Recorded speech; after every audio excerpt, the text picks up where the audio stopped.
અમદાવાદથી મળી રહ્યા છે। ઇસ્કોન ઓવરબ્રિજ અકસ્માત કેસમાં મુખ્ય આરોપી તથ્ય પટેલની મુશ્કેલી વધી છે। કોર્ટે સાપરાધ મનુષ્યવધની કલમ દૂર કરવાની અરજી ફગાવી। સાપરાધ મનુષ્યવધની કલમ હેઠળ તથ્ય પટેલને થઈ શકે 10 વર્ષની જેલની સજા। હાઈકોર્ટે તથ્યના પિતા પ્રજ્ઞેશ પટેલની અરજી મંજૂર રાખી। સાપરાધ મનુષ્યવધની કલમ દૂર કરવાની પિતાની અરજી મંજૂર રાખવામાં આવી। ટ્રાયલ કોર્ટમાં તથ્ય પટેલ વિરુદ્ધ ટ્રાયલ પ્રક્રિયા શરૂ થઈ ગઈ છે।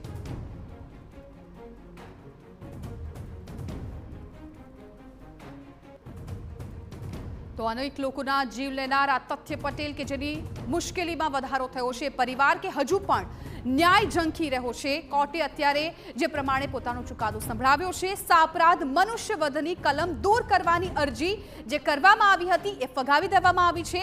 સાપરાધ મનુષ્યવધની કલમ હેઠળ તથ્ય પટેલને થઈ શકે 10 વર્ષની સજા। હાઈકોર્ટે તથ્યના પિતા પ્રજ્ઞેશ પટેલની અરજી અત્યારે મંજૂર રાખી હોવાની જાણકારી મળી રહી છે।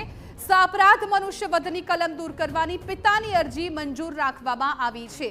સંવાદદાતા રોનક વર્મા મામલે વધુ જાણકારી આપવા માટે ફોન લાઈન પર જોડાઈ ગયા છે। રોનક, મુખ્ય આરોપી જે તથ્ય છે તેની મુશ્કેલીમાં વધારો થયો છે, સાપરાધ મનુષ્યવધની કલમ દૂર કરવાની અરજી ફગાવી દેવામાં આવી છે, શું જાણકારી?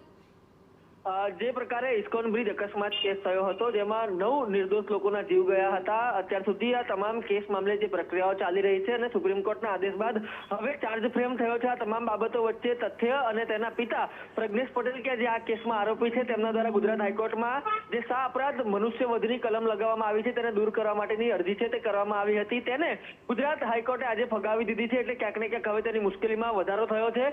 આ જે કલમ હેઠળ જે 10 વર્ષ સુધીની જે સજાની જોગવાઈ છે તે રાખવામાં આવી છે। એટલે ક્યાંક ને ક્યાંક આ કલમ રહેવાને કારણે હવે જે કેસ છે તે વધુ મજબૂતાઈથી પુરવાર થશે અને તેની મુશ્કેલીમાં છે તે 100% વધારો થશે।